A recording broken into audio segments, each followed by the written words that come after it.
Welcome to another episode of Our Interesting Times. It's my pleasure to have Dr. Eric Karlstrom back on the show. He returns to discuss his research regarding gang-stalking, electronic harassment, surveillance, mind control. I guess we could kind of put this all under the broad category of mind control. Cybernetics is another term I hear often used, which I think is appropriate here.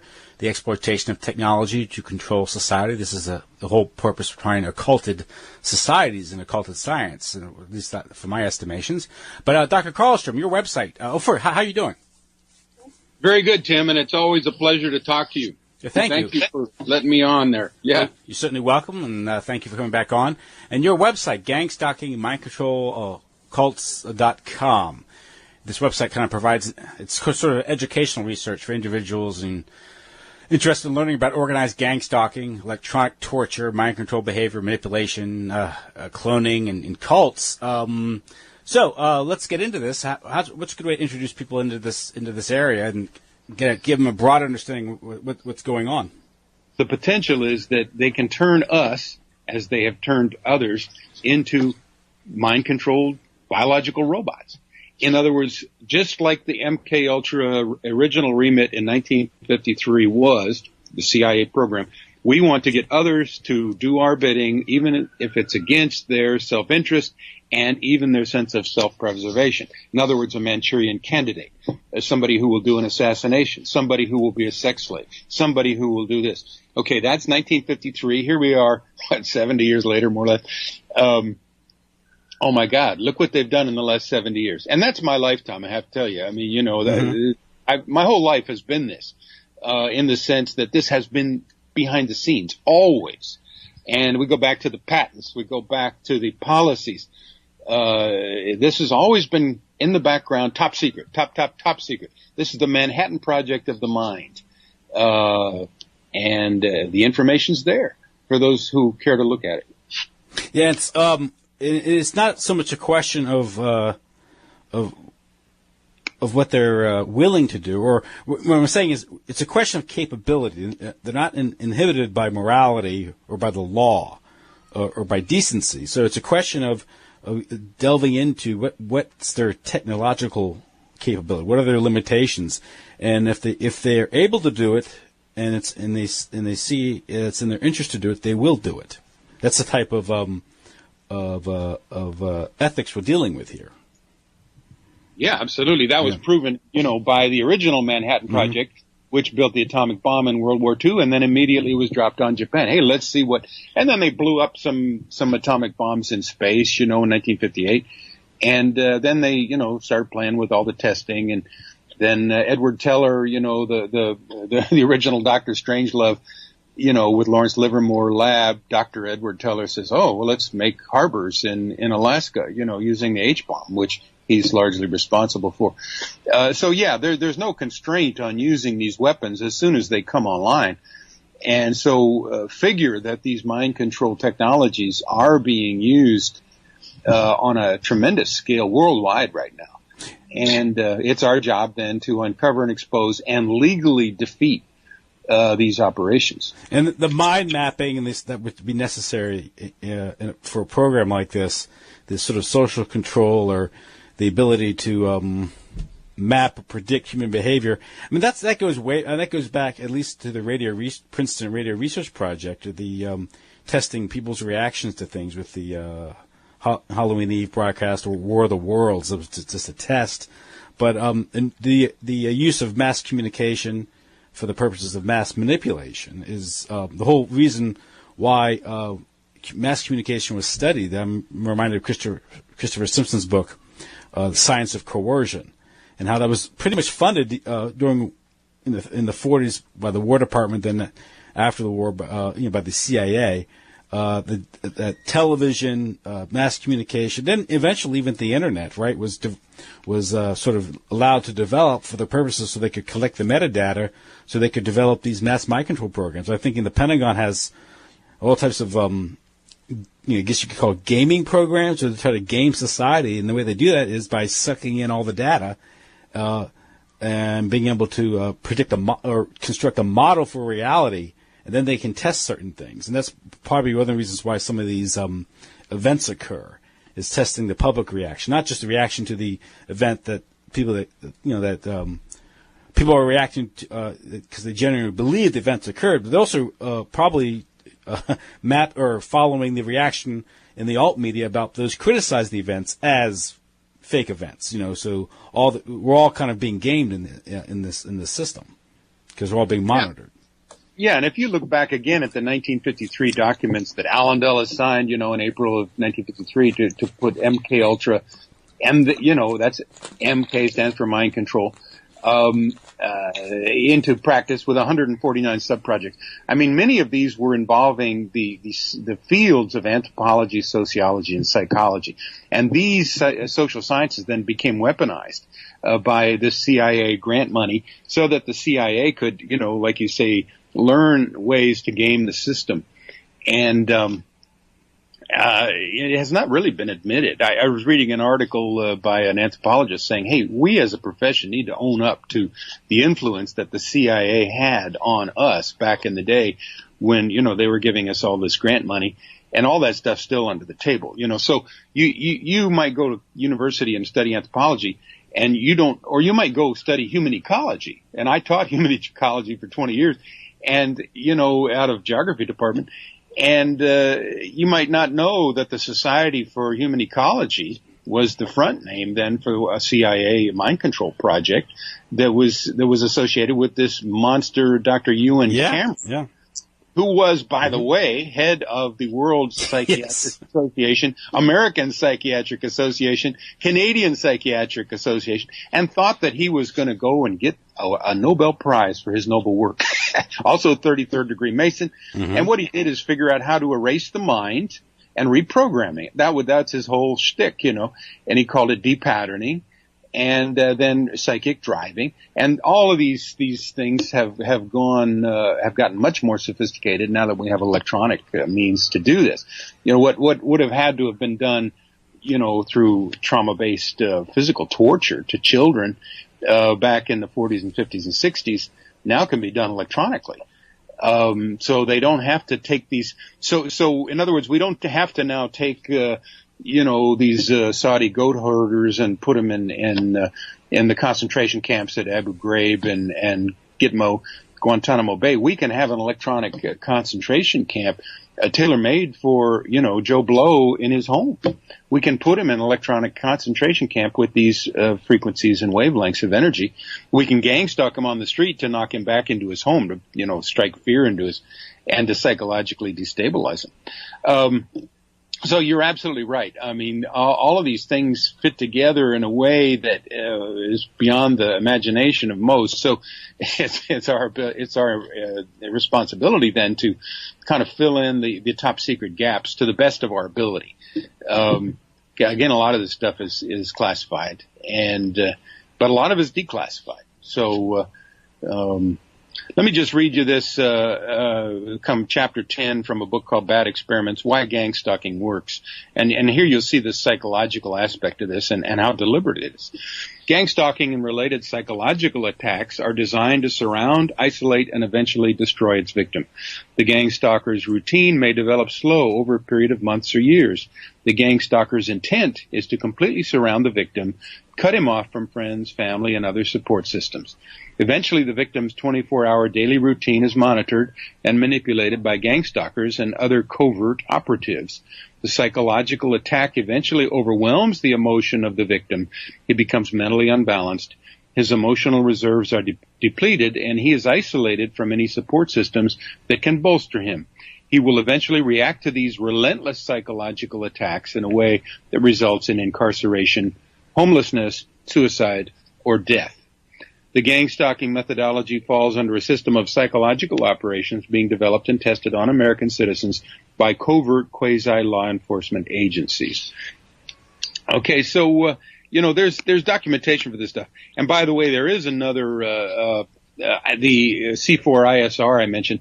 I was watching a YouTube by an ex-military guy. He said in the field they use the term ISR to stand for isolate and remove the civilian target. So this is what's happening. They're trying to emotionally, psychologically break the target down by isolation. This is really part of the MK Ultra, Kubark torture. I think that the Gang-Stalking manual comes right out of MK Ultra and the Kubark torture interrogation manual.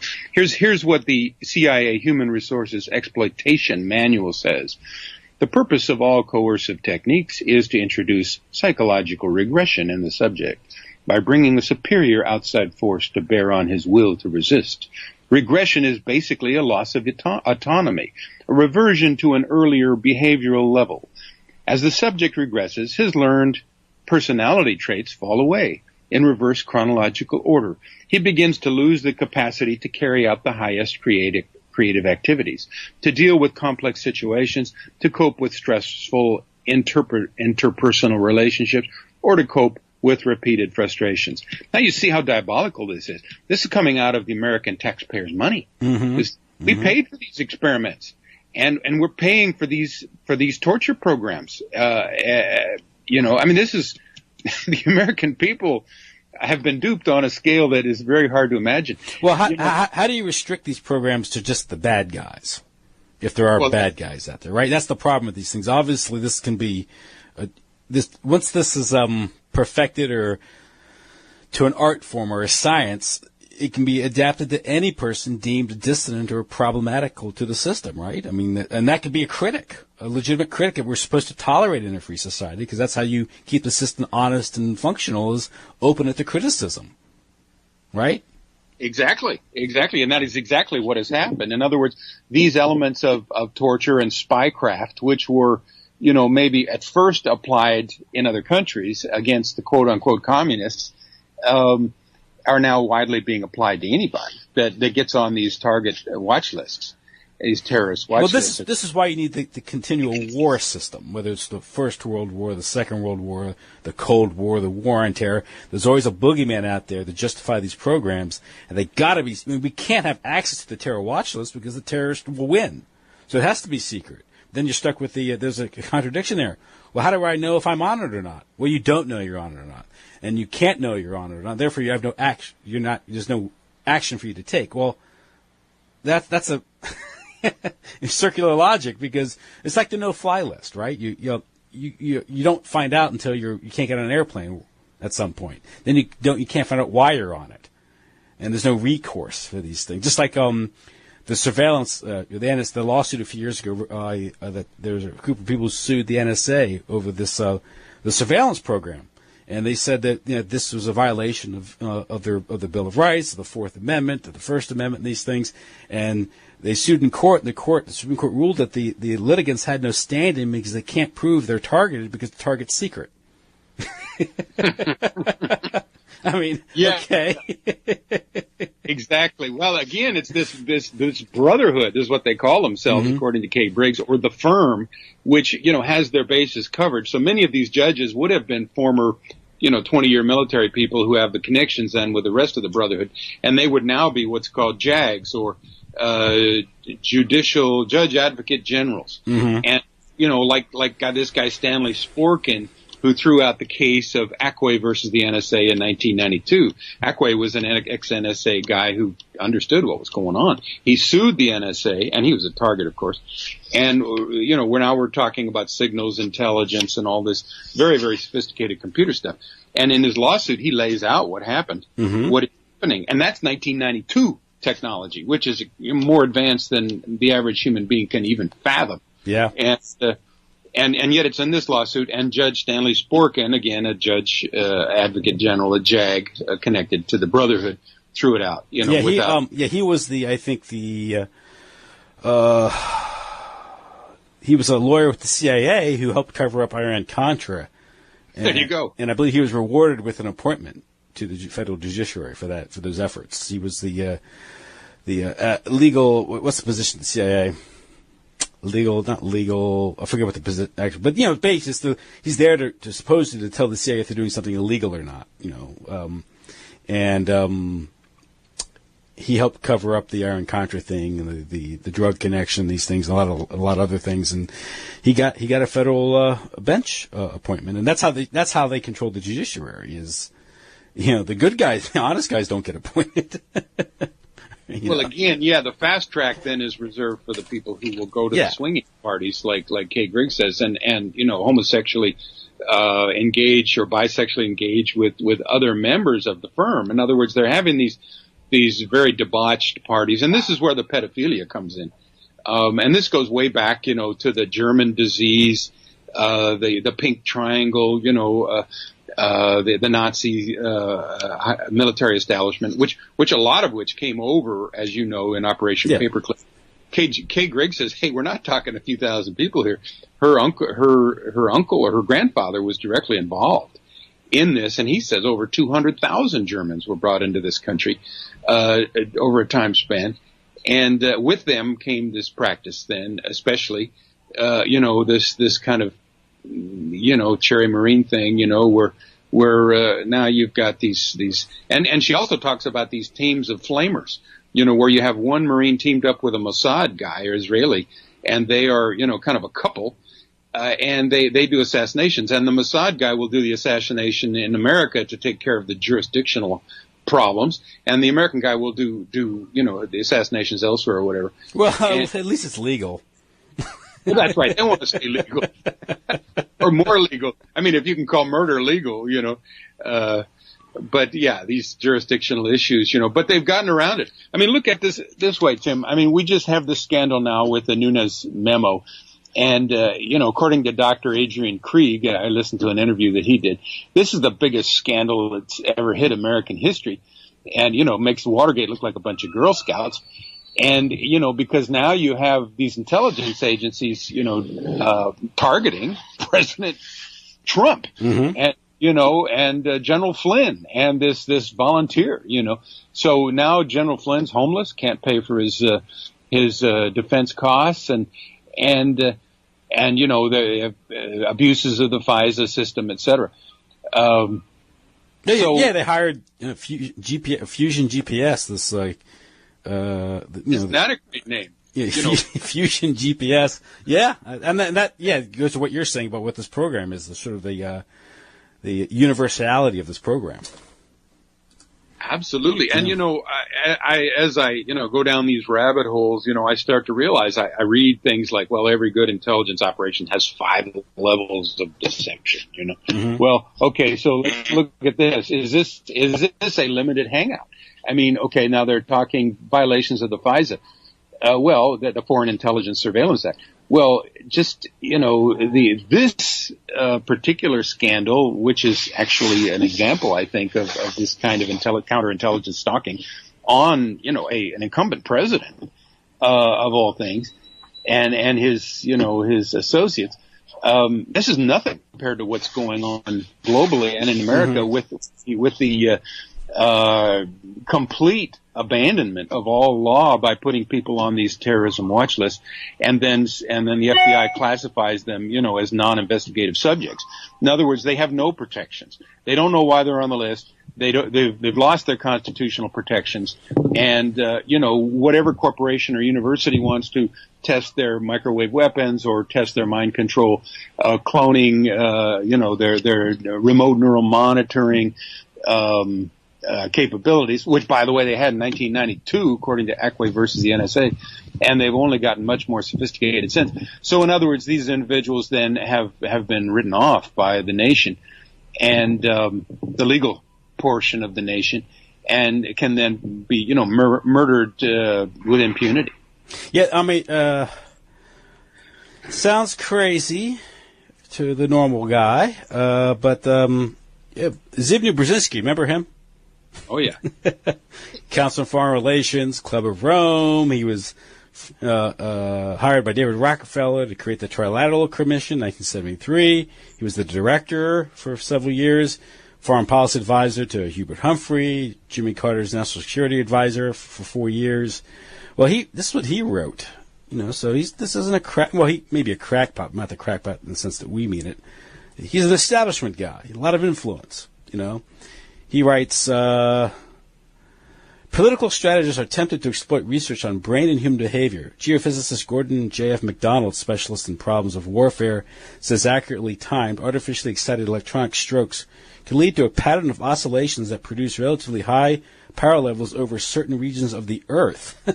In this way, one could develop a system that would seriously impair the brain performance of very large populations in selected regions over an extended period. No matter how deeply disturbing the thought of using the environment to manipulate behavior for national advantages, to some, the technology permitting such use will very probably develop within the next few decades. I think it was written 20 years ago. And he goes, I think it might be his 1970 book, Between Two Ages. Yeah, so that's 1970. America's role in the technotronic era. Yeah, and he's saying, that these technologies are going to give the leaders the means of controlling the weather, doing state-sponsored terrorism that way, and also controlling minds. And of course, HAARP, the High Active Frequency Auroral Research Program in Gakona, Alaska, one of these ionospheric heaters, has the potential then for manipulating the emotional states and moods and mind processes of large regions of the world. Yeah, Mrs. Brzezinski, we remember him showing up on CNN. Yes. MSNBC, even Fox News, they're mainstream media guy, mainstream books, but then Americans don't read, right? But he in other courses, the technotronic era involves the gradual appearance of a more controlled society. Such a society would be dominated by an elite, unrestrained by traditional values. Soon it will be possible to assert almost continuous surveillance over every citizen, maintain up-to-date complete files containing even the most personal information about the citizen. These files will be subject to instantaneous retrieval by the authorities. Well, now we have the internet, right? And we have cell phones everywhere, cell towers, and every purchase is monitored, or you could argue every thought is monitored, because they can just, by our internet searches, they can reconstruct what we're thinking, how we think, and what our views are, and then we can be put in a file somewhere, and should we become troublesome or something, we can be targeted. Absolutely, and we are being targeted. Yeah. And I'll throw out another thing here, Tim, and I really appreciate your comments. That every one of them is right to the point. 1940s, Ray Kurzweil, just happens also to be a Jew, as many of these individuals are, like Brzezinski and Soros and, Kissinger and blah, blah, blah, blah. He writes a book called Cybernetics, and this then becomes the focus then of a series of conferences called the Macy Conferences in the 40s and 50s that were led by Gregory Bateson and his wife, Margaret Mead. Gregory Bateson is, among other things, the guy who came up with the double bind. We might get to just define that in a second. But then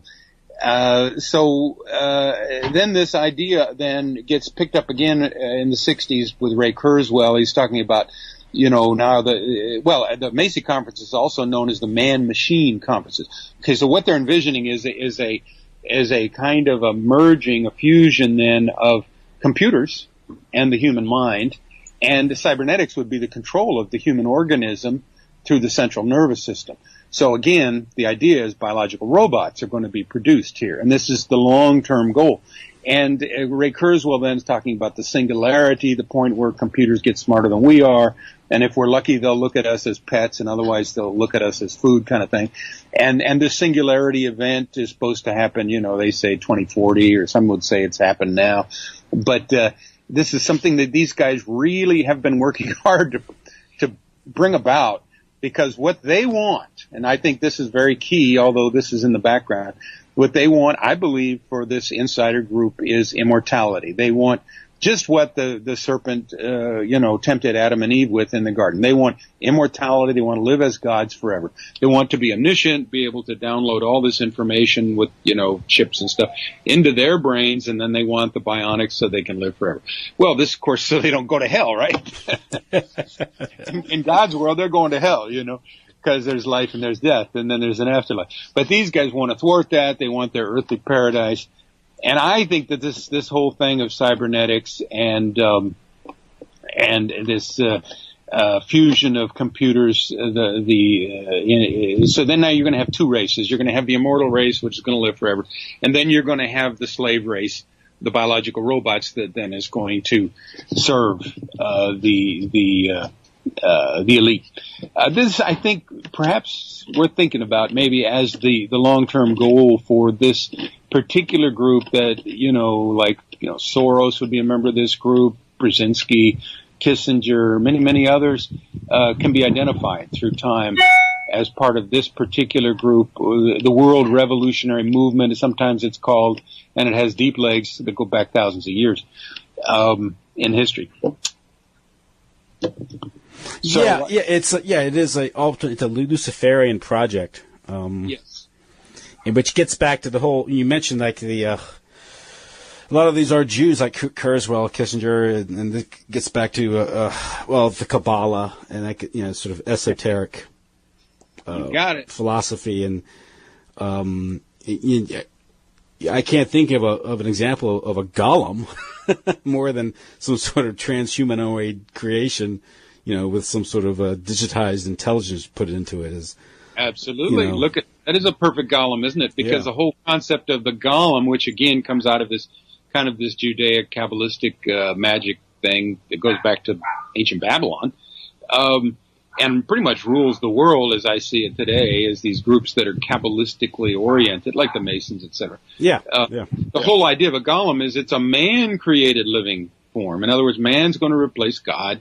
We don't need God anymore. The planet Earth then is going to be, for Satan and his people, his servants, and we are going to do the creating now. We are the creators, and then, absolutely, these are golems, these biological robots. Then, because these cyber organisms, these cyborgs, are the perfect golem. You just brought that up, and I hadn't made that connection, but yeah, of course. And it's the worship of technology, because if technology is the key to divinity, it also is you could say the development of the technology, the occulting of that technology is the justification for what they do, because they are indeed gods, and by virtue of the fact that they have secured the secret knowledge. And this goes into the whole philosophy, the organizational, I guess, idea behind the secret society and networking, and which infuses the intelligence agencies, our occulted Judeo-Masonic banking system. And you mentioned a lot of the funding that enables these projects. Well, it's funny because Lockheed Martin or SAIC, the contractors that are developing these technologies, computer systems, and these things, Amazon.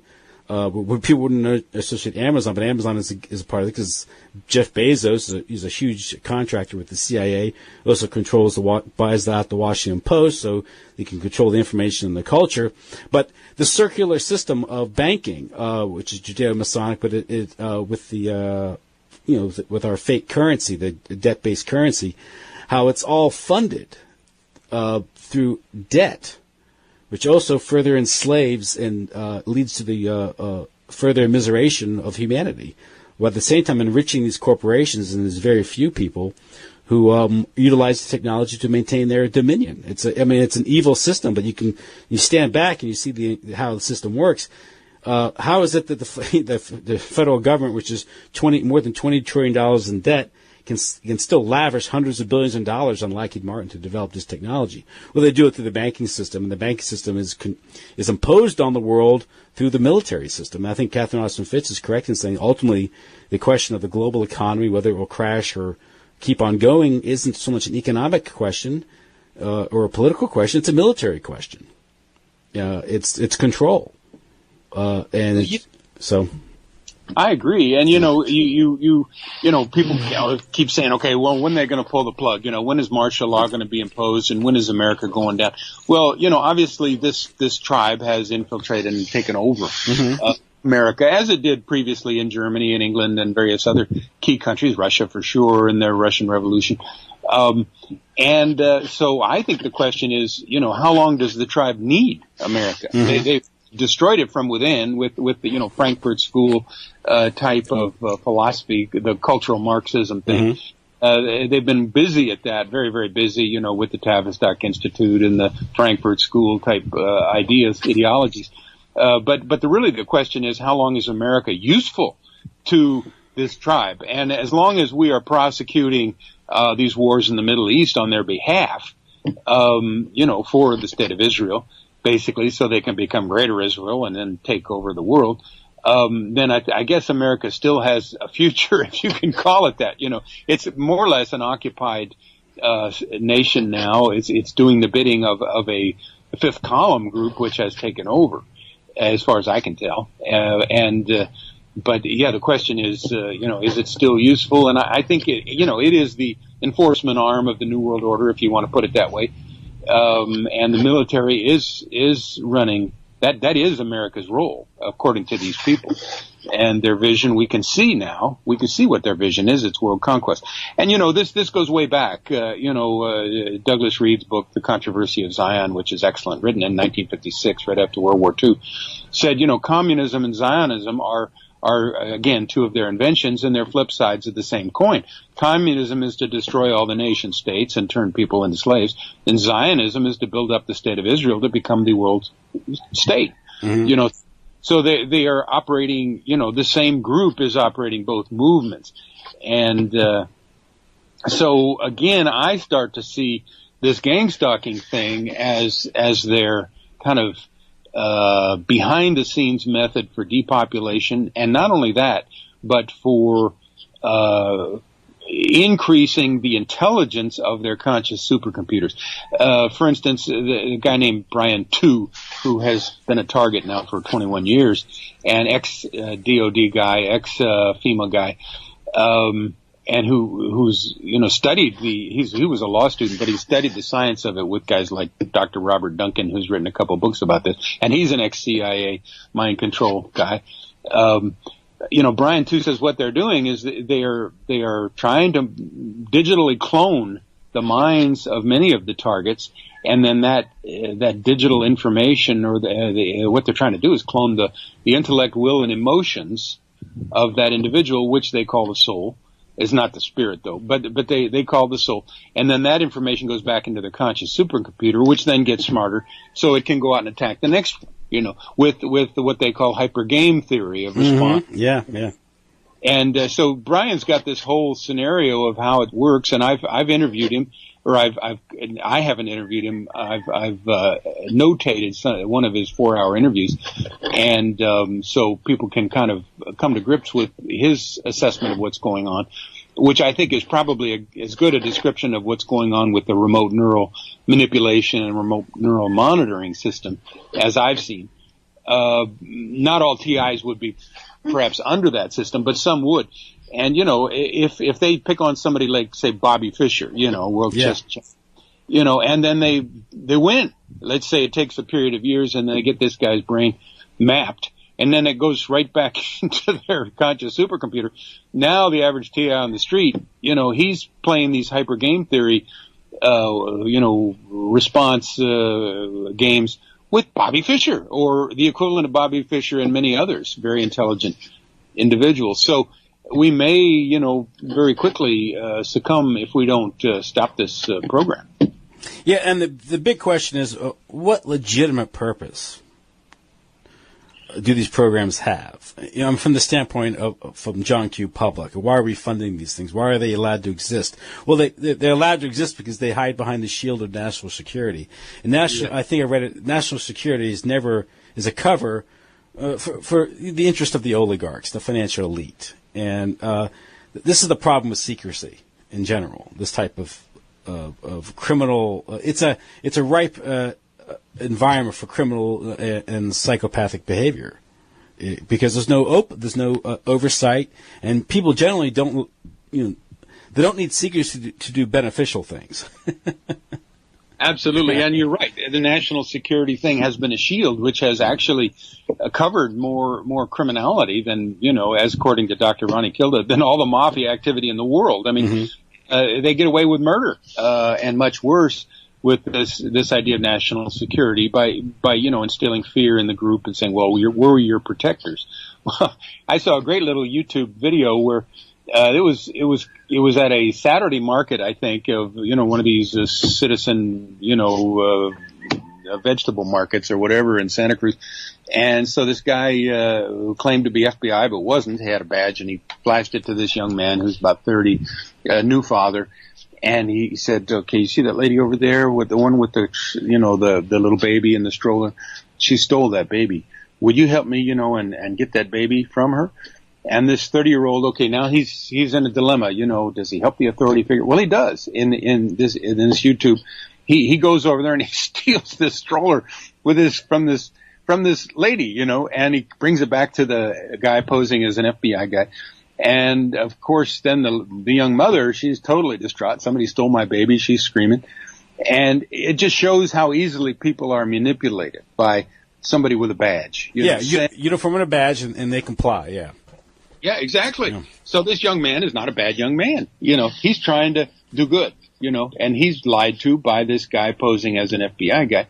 And he winds up stealing this lady's baby. Well, this is very much like the whole gang-stalking thing. You lie to people and you say, okay, this person is a pedophile, this person. Part of the program is, defamation of the target. So you slander the target like crazy. And then the military's doing this and likewise private contractors. And then you get the neighbors against them. You say, well, you go around and you say all the things, she's a prostitute, he's a pedophile, whatever. And then you get them to, help you in the targeting. And so this is how the whole system grows. And it's a very, very evil system. You can see why. It's all based on lies, and it's based on, it's about as diabolical as you can even imagine. Yeah, and this is how, if there was a public that was conscientious or aware of the importance of due process, or the importance of, of constitutional government, limited powers, and they may just be naturally skeptical about fusion centers, as opposed to getting into the details of what the actual fusion centers are doing. But when you have when you have a population that is so ignorant when it comes to basic civics, rule of law, the Constitution, and how the system should operate, and just kind of accept things like the Department of Homeland Security or something like the FBI, and they tolerate all this stuff. Whereas otherwise, people would say, "Well, wait a second. Now, what jurisdiction does the federal government have in general police activity in my state?" And if people were more protective or jealous of their constitutional rights and the jurisdictions, the important question of jurisdiction, of states' rights, and these things, these programs couldn't operate. And this is why there's been such a stress for the past more than a century of centralizing power. This is what occurred right after the so-called American Civil War, the destruction of states' rights and the concentration of power in Washington, D.C. through both world wars and the Cold War and the Great Depression and these things. We no longer have a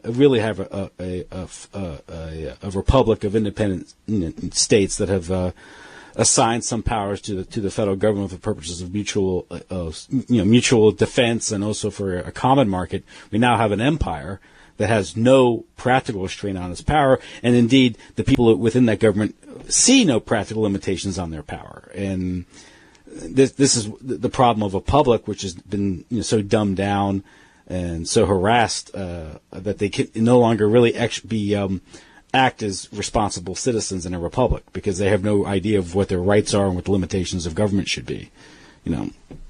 Excellent point. Yeah, and one of the posts that I have on my Gang-Stalking Mind Control Cults.com website is the laws of God and man that are violated by this program.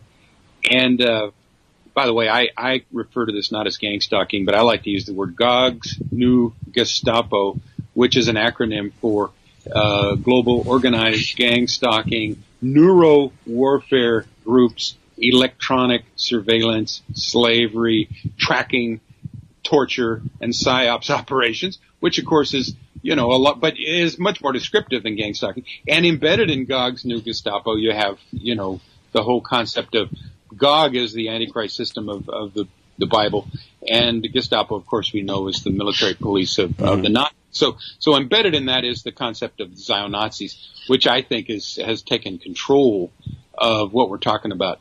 But yeah, in this article, the number of laws of God and man that are broken by this system, Gog's New Gestapo, like all of the Bill of Rights, is thrown out the window, as well as other amendments, 13 and 14 and stuff. and if people knew, had a sense of what they're, so I think ultimately our best defense is going to be going back to the Constitution. But our elite has long since abandoned the Constitution, unfortunately. So it has to be we the people then that brings them back into line with the Constitution. And that, you put your finger on it, that is the issue here. We have to restore the system of law that's developed under the Constitution in America. And punish officials when they violate it. I don't think anyone's ever been, J. Edgar Hoover didn't go to jail for his crimes. In fact, there's still a building named after the SOB. This is the problem. Allen Dulles never went to jail. And I consider him the greatest traitor in American history. Richard Helms never served a day in jail for his established crimes. Dr. Ewan Cameron never served a day in jail. In fact, he was president of all these, top-notch psychiatric organizations. Well, how about just shame and banishment? I'm not saying you don't have to put him in shackles. How about shaming Henry Kissinger so he never shows his face again? That would go a long way. These people. These are the public figures that we know. Just shaming them. Instead of holding them up as but again, you've got to have an educated public to do this. Christopher Hitchens wrote a book called The Trial of Henry Kissinger, and then it got turned into a movie. And here's a guy who was a Rockefeller man from the get-go, who's a homosexual German Jew, who single-handedly subverted the peace process in Vietnam and doubled the length of the ground war. There was a peace treaty on the table. Everybody was willing to sign. In 1969, he went ahead and, went around, did secret deals and subverted it. And then it went on to 1975. And then of course the Chilean coup of 1973, which followed by, the death squads in Chile and the military rule there. All this is going. Where's also him and Ford? He enabled that massacre in Indonesia in 1975. That's right. Go down the line. If you look at, these agentur of I call them the Illuminati, which is a very powerful Jewish secret society. These agentur like Colonel Edward Mandel House and Bernard Baruch and Henry Kissinger. This is the function in the Illuminati of these people to become advisors to the top political leaders and then more or less, handle them. They become the handlers to our presidents. And Henry Kissinger, George Soros, Brzezinski, Baruch, Mandel House. These are the people that have handled our top politicians. And they're all Jews, and they're all in this cabal. I can just imagine this poor Jimmy Carter in the White House thinking he's going to make a difference, and he's wearing his sweater, turning the temperature down on in the Oval Office because of the Rockefeller created energy crisis. And there's someone like a Brzezinski who's just, totally, rocking, just spinning him right and, doing circles around him, manipulating him right and left. And, and pretty soon he realizes he has no power, and he's out. And they orchestrate this whole Iranian crisis thing, around him to get him out of the White House because of, I think he attempted to rein in the CIA somewhat when he had, when he fired, wouldn't, extend Bush's tenure as the director. That's when they started the Safari Club and these things and all these, The problem is, I think, I was talking to E. Michael Jones about this. He goes, the problem with Carter was he was feckless. You should have just taken all these spooks and had him shot. Put them against the wall and shot. Because what happens is, you can fire them, you can retire them, but they're not going to go away. They're going to go meet somewhere and start a Safari Club, and all their networks are still going to be there. And pretty soon, within a few years, they're going to undermine your presidency. It was exactly what happened, because they're still going to meet with Kissinger, and they're still going to meet with Chase Manhattan Bank, and all these intrigues are still going to occur. It just won't be occurring on CIA proper anymore. But exactly. And of course, they were a little harder on John F. Kennedy. Oh, well, yes. You can say. Well, even go back to Nixon. Look at Nixon, the Watergate thing was like a CIA coup in the final analysis. Absolutely. I guess you could say it's an improvement. They're no longer blowing people's heads off, these presidents' heads off anymore. Yeah, in a public forum, just kind of a murder out in the broad daylight, But that was done in such a way because the assassination itself had an alchemical, purpose to it, Absolutely right. Yeah. 33rd parallel at Dallas, et cetera. All this Masonic symbolism in downtown Dallas. And, but yeah, I mean, the information has come out about this, and yet we, the public, many people are afraid to go there. They would rather hold on to, say, something that's as preposterous as Arlen Specter's magic bullet theory. Lee Harvey Oswald had to be the lone gunman because that way I'm comfortable. Exactly. The system works. Otherwise, I'll believe what doesn't threaten me. In other words, this is just perfect classic 1984. Winston Smith has agreed 2 + 2 = 6. Just please don't torture me anymore. I'll believe whatever you say. 2 and 2 equals. Mm-hmm. And that's essentially what we see with Osama bin Laden did 9/11 and Lee Harvey Oswald did. I mean, both of these guys are CIA assets, and Lee Harvey Oswald is mind controlled to boot, and maybe also Osama bin Laden. It's hard to say, but I wanted to get back. If it is very enjoyable in the sense that I think we're pinging a lot of the important ideas back and forth. But I wanted to get back to this double bind thing of Gregory Bateson. The double bind is a kind of a complex psychological. It's a no-win situation. It's a baited mousetrap. You're damned if you do, and if you're damned if you don't. And I listened to a little YouTube by a psychologist about how it works, and it's quite revealing. So when George W. Bush gets on TV and says, "Okay, you're either with us or you're with the terrorists," this is a perfect double bind because, us, in fact, is the terrorists, right? Yes. But so, you have to buy into a lie right at the beginning. Even to be safe, you have to give up your freedom of thought, your ability to think. You have to give away your rational mind in order to be with them.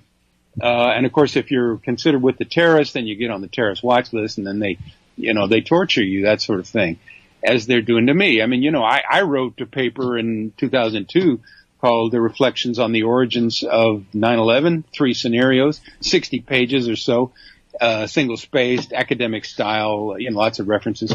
It got on the internet. Well, that could have got me on the list, probably did. But I did not give up. See, I didn't buy into the double bind. But if the double bind works as it's supposed to, there is this threat of, mom and dad or some all-powerful force is going to get you. Well, I mean, an interesting point is you mentioned that writer Gloria Naylor. Yeah. How she was targeted because she just ran afoul of a neighbor who knew someone in the NSA, correct?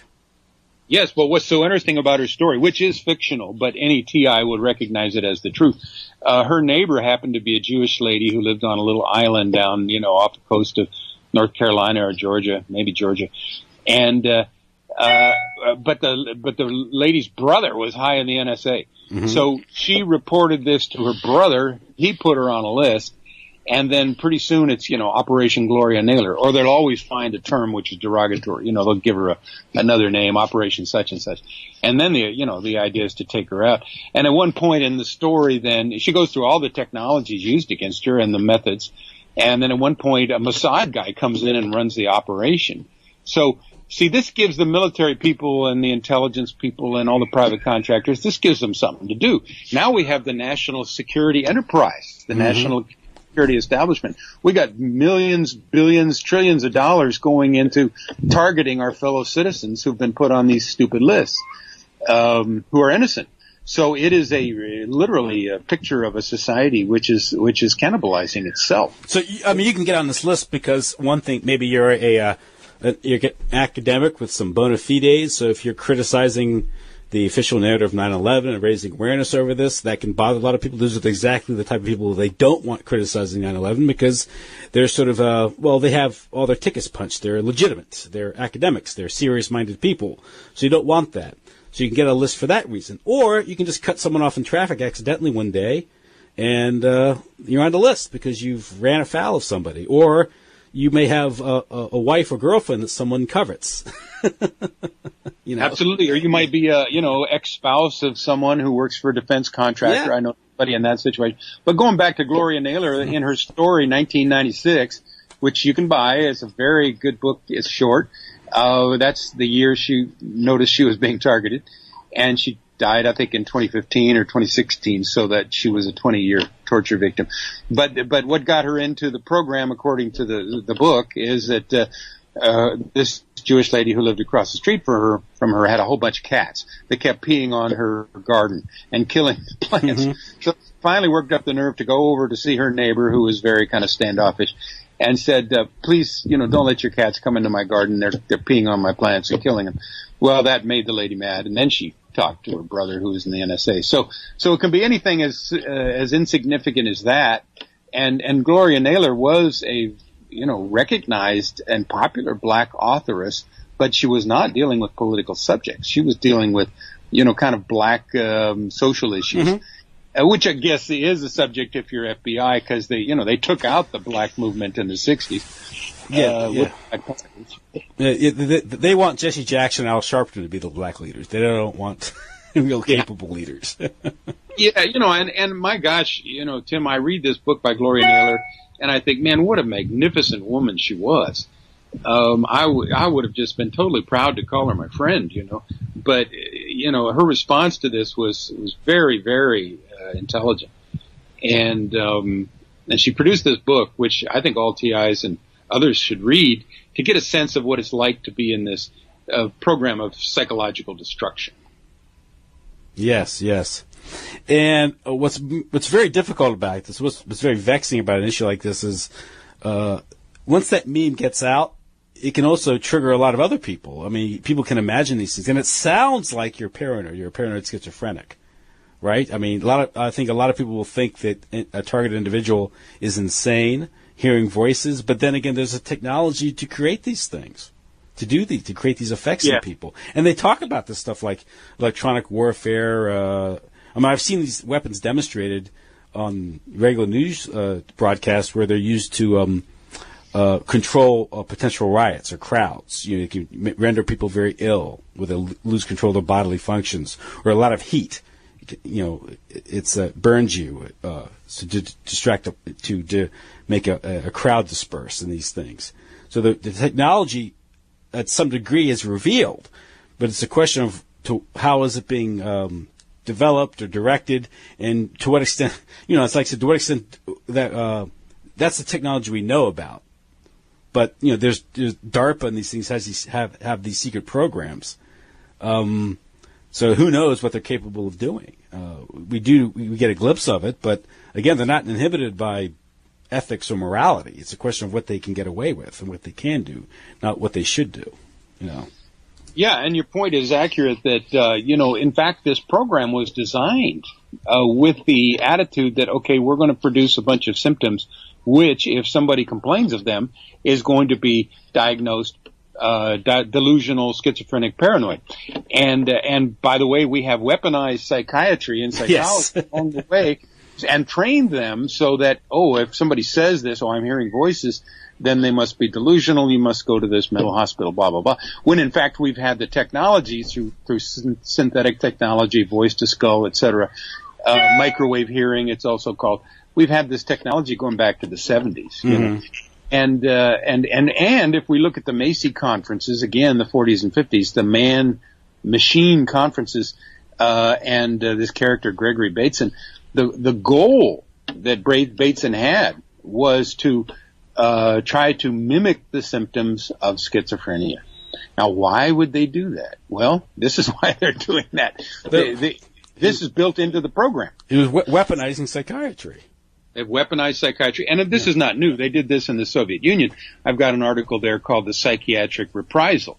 And this is all very political. Of course, if someone is targeted then, and they complain of this or that, then the psychiatrists say they're crazy, then they get thrown in a mental institution and they're out of your hair. And of course, this is also being done now in the United States. It goes way back to, people like Ezra Pound thrown in St. Elizabeth's Hospital for, telling some inconvenient truths.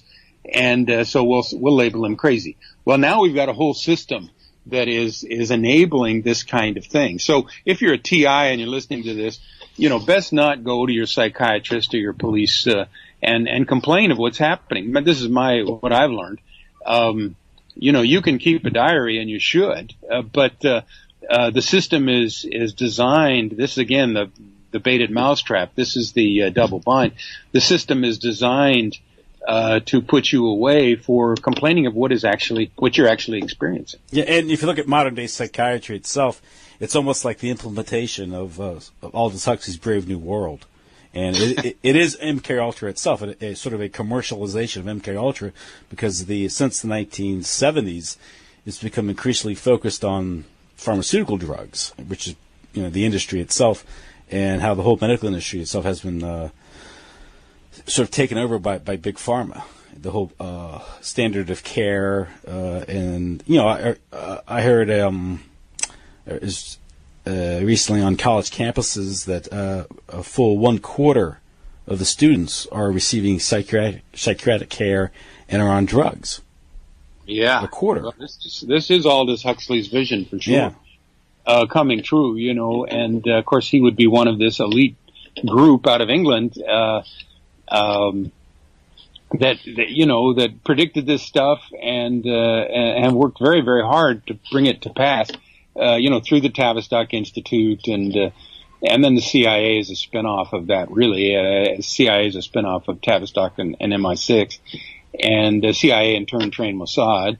And so it's all kind of a club, they operate on the same principles, and they operate with each other. Mm-hmm. Jurisdictionally, well, I can't do this, you do this, And like you say, kind of trying to stay within certain legal parameters, although murder is not legal, but they do it. But yeah, your point is very well taken. The Diagnostic and Statistical Manual, the DSM, now I think the 5th version, keeps coming up with new mental illnesses, and it very much is weaponized psychiatry and psychology. This is a political tool. They have what, oppositional defiance disorder. There you go. There you go. Yeah. Oh, okay. What's the treatment? What's the standard care for that? Drugs. Lobotomy. You have a boy who doesn't like sitting in a classroom for 6 hours a day, and he's attention deficit disorder. So put him on drugs. Oh, it's terrible. Terrible. I mean, I was a, energetic young first grader. Nowadays they would, even the last 20 years, they would have had me as, ADD, Yeah, I mean, what they would have diagnosed me when I was 7 years old, running around the class, my mom and going, I mean, just like, what do you think you're doing to a kid, stick him in a classroom like that? I mean, it's just like... it's like torture. It's torture. And, yeah, you're creating good zombie slaves for the New World Order, is, I'm afraid, what you're doing. It's called outcomes-based education now. Yeah. Mm-hmm. That's all United Nations, which is, of course, right in there with this New World Order that we're talking about. That's supposed to be the prototypical world government. And long has been designed for that. But, yeah, all this... education, outcomes-based education has more to do with propaganda and drugging than it has to do with imparting information. I did spend 30 years, teaching at, universities, so I saw the trend between 1981 and 2011, as we became more propaganda-oriented and less informationally oriented, and as the quality of our students fell, mm-hmm. It became more and more difficult to do the old standard lecture method, where you're imparting information straight for the whole hour or whatever. So then it becomes a matter of, we want you to come out of this class with a certain viewpoint. We want you to be a multiculturalist. We want you to be a environmentalist. We want you to be a feminist. We want you to be this, that, and the other. And I saw this huge at California State University, Stanislaus, where I spent the last 22 years of my teaching career. I survived it, but I was not ideologically assimilated, and so I would have received some pushback, as you can imagine. Yeah, definitely.